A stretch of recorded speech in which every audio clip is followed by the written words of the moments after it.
What's up, Facebook, YouTube, and let's get started on IG. We are ready for Deuteronomy chapter 3. Hope y'all had an excellent day. A tip if you are reading along or reading the Bible at any time, one of my tips is if you're studying, do not read in bed. If you are studying, do not ever read in bed. And if you're trying to go to sleep, then read the scripture in bed to put you to sleep. And at least you're going to sleep with some word in your heart, right? All right, so let's go ahead. Deuteronomy chapter 3, victory over Og of Bashan. Next, we turned and headed for the land of Bashan, where King Og and his entire army attacked us at Idri. But the Lord told me, do not be afraid. There go that phrase again. Do not be afraid, for I have given you victory over Og and his entire army, and I will give you all his land. Treat him just as you treated King Sihon of the Amorites who ruled in Heshbon. So the Lord our God handed King Og and all his people over to us, and we killed them all. Not a single person survived. We conquered all 60 of his towns, the entire Argob region in his kingdom of Bashan. Not a single town escaped our conquest. These towns were all fortified with high walls and barred gates. We also took many unwalled villages at the same time.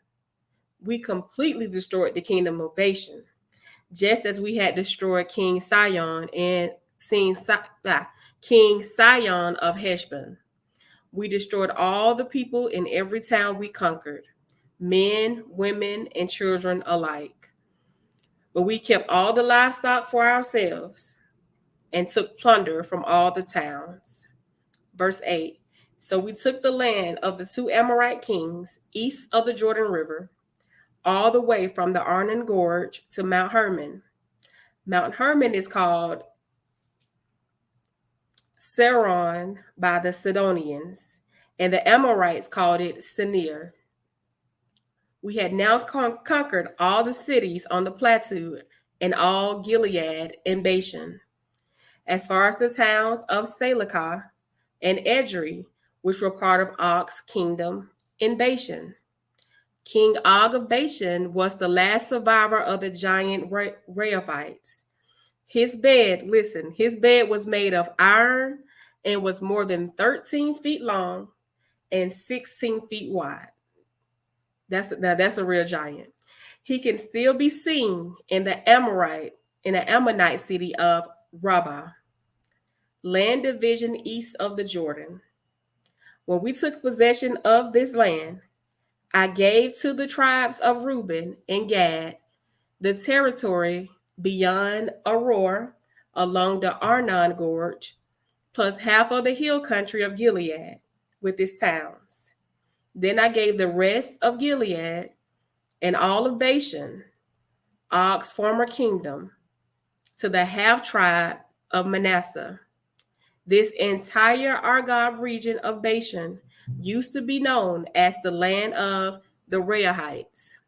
Jair, a leader from the tribe of Manasseh, conquered the whole Argob region in Bashan, all the way to the border of the Gezerites and the Maccathites. These ites be killing me, but Jair renamed this region after himself, calling it the towns of Jair, as it is still known today. I gave Gilead to the clan of Machir, but I also gave part of Gilead to the tribes of Reuben and Gad. The area I gave them extended from the middle of the Arnon Gorge in the south of the Jabbok River on the Ammonite frontier. They also received the Jordan Valley, all the way from the Sea of Galilee down to the Dead Sea, with the Jordan River serving as the western boundary. To the east were the slopes of Pisgah. Verse 18. But at that time, I gave this command to the tribes that will live east of the Jordan.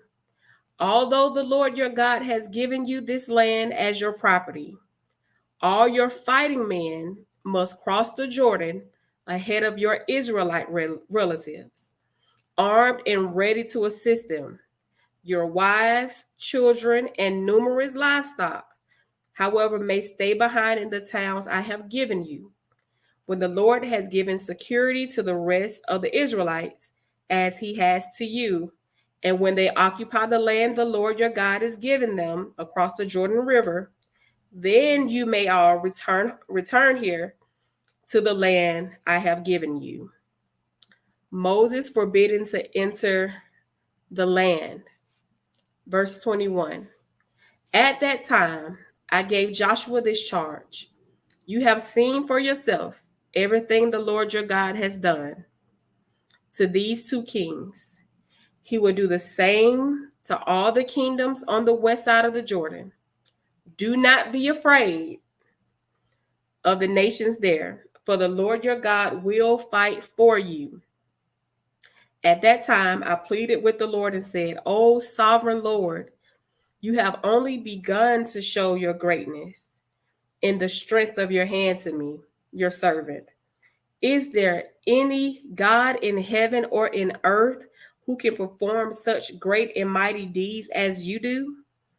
Please let me cross the Jordan to see the wonderful land on the other side, the beautiful hill country in the Lebanon mountains.